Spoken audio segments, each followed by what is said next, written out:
اعوذ باللہ من الشیطان الرجیم بسم اللہ الرحمن الرحیم ہنالک دعا زکریا ربہ۔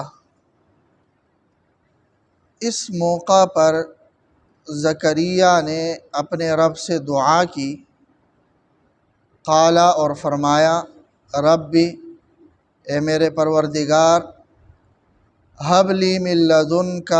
عطا کر دیجئے مجھے اپنی طرف سے، اپنی رحمت سے مجھے عطا کر دیجئے، ذریۃ طیبۃ نیک اولاد، انک سمیع الدعاء یقیناً آپ دعاؤں کو خوب سنتے ہیں۔ جب زکریا علیہ السلام نے دیکھا کہ حضرت مریم علیہ السلام کے پاس بے موسم کے پھل ان کو مل رہے ہیں اور اللہ تبارک و تعالیٰ کی طرف سے بغیر اسباب ظاہری کے انہیں غذا مل رہی ہے، تو اس موقع پر انہیں بھی یہ امید جاگی اور ان کے دل میں بھی یہ جذبہ پیدا ہوا کہ وہ بھی اللہ سے مانگے۔ ایسا نہیں تھا کہ حضرت زکریا علیہ السلام کو یقین نہیں تھا کہ اللہ تبارک و تعالی اسباب کے بغیر بھی کارنامے سر انجام دیتے ہیں، اس کا یقین تھا انہیں، لیکن چونکہ عموماً دنیا کا نظام ایسا ہے کہ اللہ تبارک و تعالی نے تمام چیزوں کو اسباب کے ساتھ معلق کر دیا ہے۔ سبب ہوگی تو اس کے نتیجے میں اس کے وجود کی وجہ سے اس کا نتیجہ بھی برآمد ہوگا، سبب نہ ہو تو نتیجہ بھی برآمد نہیں ہوتا، دنیا کا نظام ہی ایسا ہے۔ جب زکریا علیہ السلام نے حضرت مریم علیہ السلام کے پاس اللہ تبارک و تعالی کی طرف سے یہ نعمتیں دیکھیں تو اس موقع پر زکریا علیہ السلام نے اللہ تبارک و تعالی سے دعا کی، اولاد کی۔ زکریا علیہ السلام بوڑھے ہو چکے ہیں اور ان کی زوجہ وہ بھی بوڑھی ہے اور اب تک ان کی کوئی اولاد نہیں تھی۔ ان کی زوجہ کے بارے میں دیکھیں آگے ذکر ہے کہ وہ امراتی عاقر، کہ میری بیوی تو بانجھ ہے پھر بوڑھی ہے اور بڑھاپے کے اس اسٹیج پر ہے کہ اس موقع پر اولاد کا ہونا بظاہر ناممکن ہے۔ اسباب تو یہی بتاتے ہیں کہ ایسے موقع پر اولاد نہیں ہو سکتی، ظاہری طور پر تو یہی لگتا۔ زکریا علیہ السلام ایسے موقع پر اللہ سے دعا کی کہ مجھے اولاد دے دیجیے، ربی ہب لی من لدنک ذریۃ طیبہ انک سمیع الدعاء۔ آپ دعاؤں کو قبول کرتے ہیں، سنتے ہیں، میری یہ دعا ہے کہ مجھے نیک اولاد دے دیجیے۔ تو نیک اولاد کی دعا مانگنا یہ انبیاء اور صالحین کی سنت ہے، نیک اولاد کی دعا مانگنی چاہیے۔ اور پھر یہ کہ اولاد بذات خود یہ اللہ تبارک و تعالیٰ کی طرف سے ایک بہت بڑی نعمت ہے۔ یہاں پر بھی دیکھیں اولاد کی نعمت حضرت زکریا نے مانگی، تو دوسری جگہ اللہ تبارک و تعالیٰ کا ارشاد ہے، وَلَقَدْ أَرْسَلْنَا رُسُلًا مِّن قَبْلِكَ وَجَعَلْنَا لَهُمْ أَزْوَاجًا وَذُرِّيَّةً، کہ اے نبی جس طرح ہم نے آپ کو بیویاں دی ہیں، اولاد دیے ہیں، اسی طرح آپ سے پہلے رسولوں کو بھی ہم نے بیویاں دی اور اولاد دی۔ اس کو بطور نعمت کے اللہ تبارک و تعالیٰ نے ذکر کیا، اولاد۔ نبی اکرم صلی اللہ علیہ وسلم نے، ظاہر ہے یہ احادیث ہم سنتے رہتے ہیں، النکاح من سنتی، اور پھر فمن رغب عن سنتی فلیس منی، نکاح کا مقصود یہی ہوتا ہے اولاد۔ آپ صلی اللہ علیہ وسلم نے فرمایا، تزوجوا الودود الولود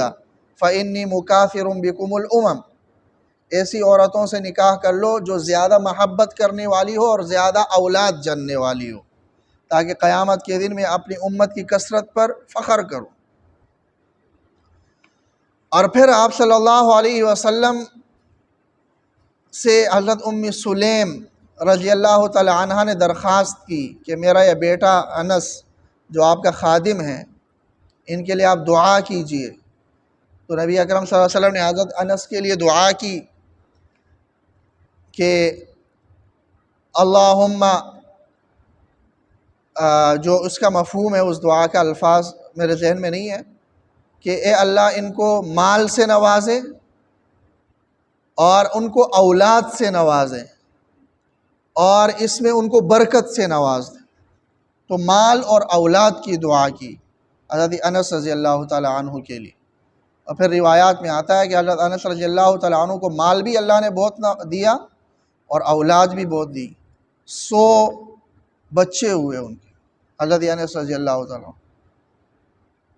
اور تقریباً صحابہ کرام میں آخری صحابی جو اس دنیا سے گئے ان میں سے ایک حضرت انس ہے، 94 ہجری میں وفات پا گئے۔ آپ صلی اللہ علیہ وسلم سن 11 ہجری میں وفات پا گئے، تو آپ صلی اللہ علیہ وسلم کے وفات پانے کے بعد بھی 80، 82، 83 سال آپ کے خادم ہیں، اور اس کے بعد بھی اتنے عرصہ آپ زندہ رہیں۔ 94 ہجری میں ان کی وفات ہے حضرت انس کی، اور آخری صحابی تقریباً 99 ہجری اور بعض روایات میں 100، 101 ہجری کے۔ تو بہرحال یہ اولاد اللہ تبارک و تعالیٰ کی نعمت ہے۔ یہاں بھی حضرت زکریا علیہ السلام نے اولاد کی دعا کی کہ مجھے اولاد دے دیں، آپ دعاؤں کو سننے والے ہیں۔ فنادتہ الملائکہ، فرشتوں نے حضرت زکریا کو آواز دی، وَهُوَ قَائِمٌ يُصَلِّي فِي الْمِحْرَابِ، جبکہ زکریا علیہ السلام کھڑے نماز پڑھ رہے تھے، فی المحراب، اپنے اس کمرے میں، اپنے کمرے میں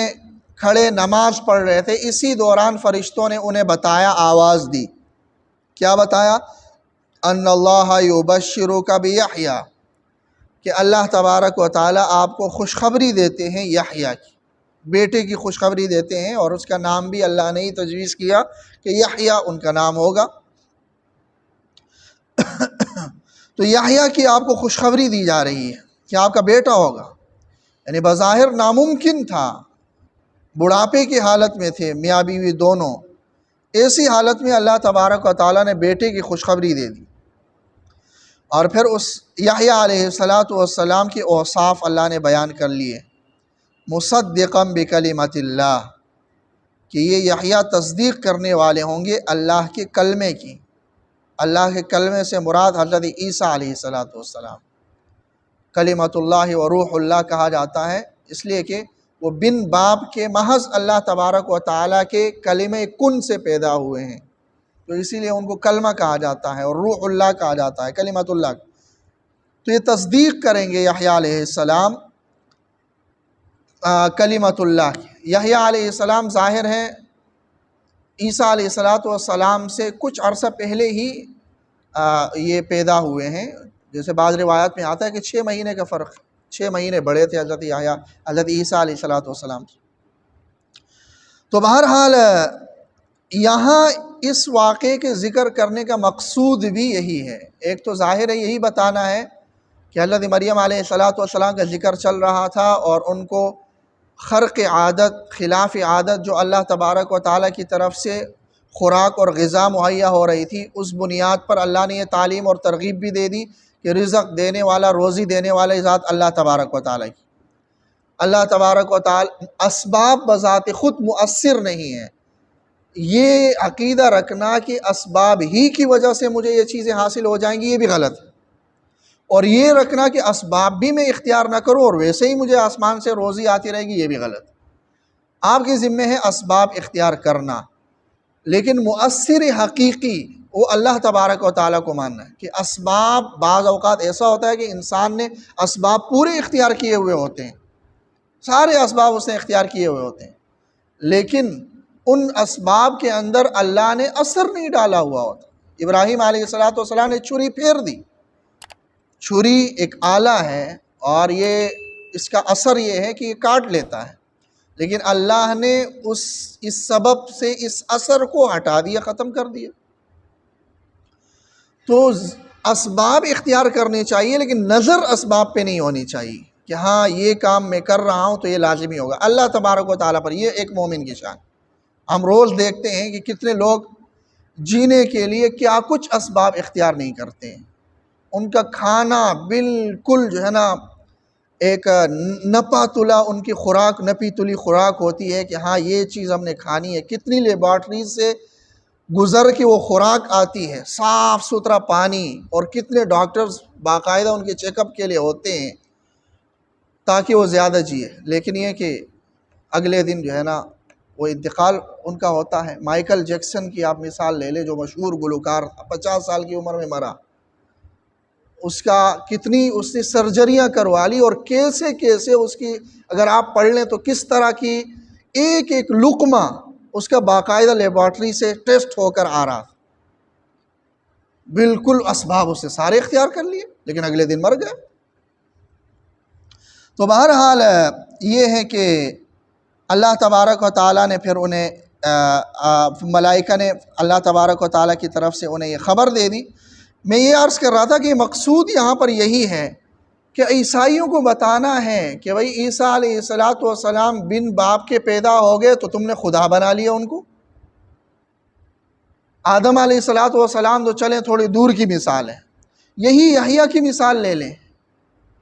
کہ ماں باپ بالکل انتہائی بوڑھے ہیں اور اس حالت میں ناممکن ہے بچے کا پیدا ہونا، لیکن وہ پیدا ہو رہے ہیں، تو کیا یحییٰ کو بھی اللہ مانو گے کہ وہ بھی خلاف عادت پیدا ہو گئے؟ نہیں۔ تو اصل الہ اور اصل طاقت وہی ہے جو ان کے پیچھے ہے، اور وہ اللہ کی ہے۔ لہٰذا ظاہری ان خلاف عادت کارناموں کو دیکھ کر انہی کو خدا بنا لینا، یہ تمہارا وتیرہ غلط ہے۔ یہ سبق اللہ تبارک و تعالیٰ یہاں سے دینا چاہ رہے ہیں حضرت یحییٰ علیہ السلام کے۔